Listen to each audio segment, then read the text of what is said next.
The ridiculously talented Tony DeSare is coming to Houston next week to perform with the Houston Symphony at Jones Hall. The show is called Let's Misbehave, the songs of Cole Porter.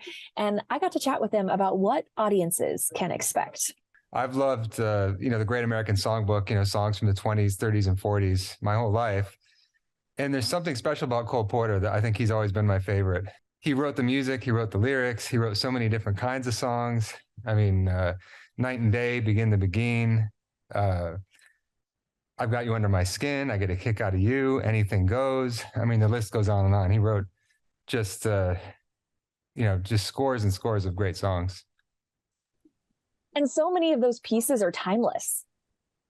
Well, that's the thing about it to me that captured me. I got into this music when I was about 15, and I had no idea that all these songs existed. And when I heard them, to me, they were relevant. And I wasn't getting into them to be like ironic or nostalgic in any way. I really connected to them, and I still do. And the more the time passes and this music becomes kind of more of an American classical music, kind of, because a lot of the people that created it are now gone. I'm seeing a lot more young people in the audiences, and it's because it connects so well to any age. I mean, I really think a great melody and a great lyric works no matter what decade you play it in. How do you choose which songs from his catalog that you're going to perform? Because it's a long list of great ones. Yeah, well, and we get in a lot. We probably get in about 30 songs in the show. But yeah, it's a hard thing because you have to leave out some because there's so many great songs. But we try to, I looked at the ones that were the most popular, and, something like Anything Goes has to be in there. Night and Day has to be in there. I've Got You Under My Skin.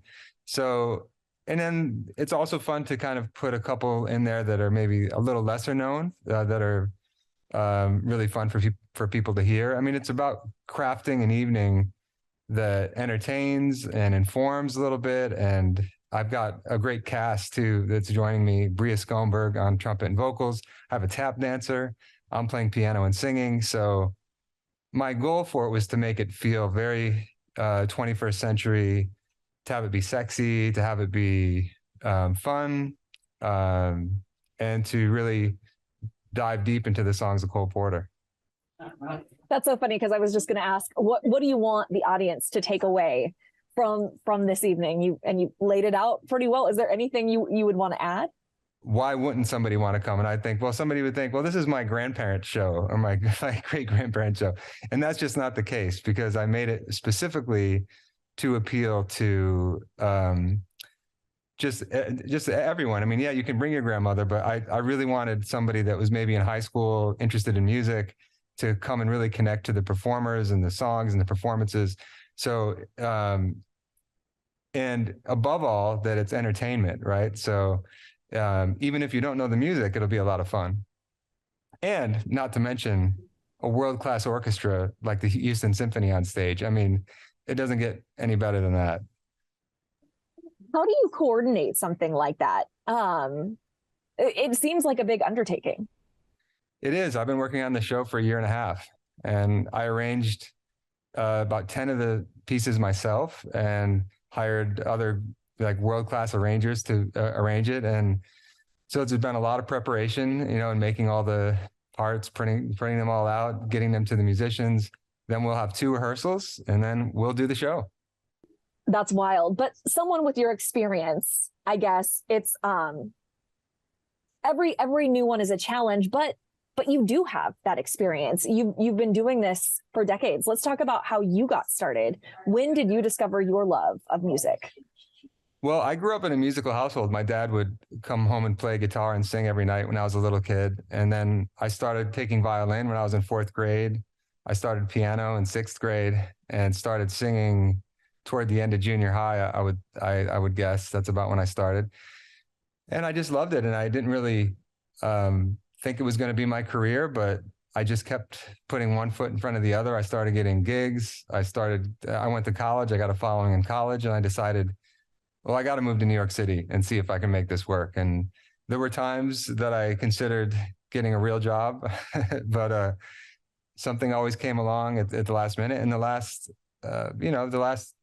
15 years have been great. I mean, I've been living my 15-year-old dreams, you know, being able to be on big stages singing this music and being on stage with wonderful orchestras. And one of the reasons that this type of show does work is because, you know, I'm as prepared as I can be, but also you hand this music out to every single one of the players in the Houston Symphony is a master of their instrument and have dedicated decades to learning their instrument.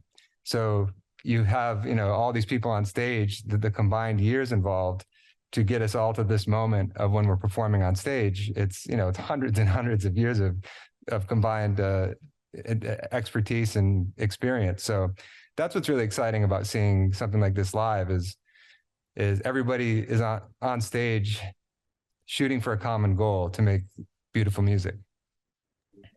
So I definitely want to encourage folks to go see the show live, but you also have a strong social media presence. Like I've seen a couple of your videos on YouTube that are really powerful as well. Well, thanks. You know, that's something that I've focused on a lot over the years. This is my home studio that I'm in right now. And during the pandemic, I started making what I call song diaries, which I would just come down here every day, record a song on the, you know, play and sing it, go and mix it and put it out. I've put out over 300 of those. I've got a few concerts online of me with orchestras, me with big bands. And it's really fun that you can kind of be your own production studio these days in 2023. Those shows are March 17th, 18th, and 19th. You can get tickets at houstonsymphony.org. We also have a link on khou.com.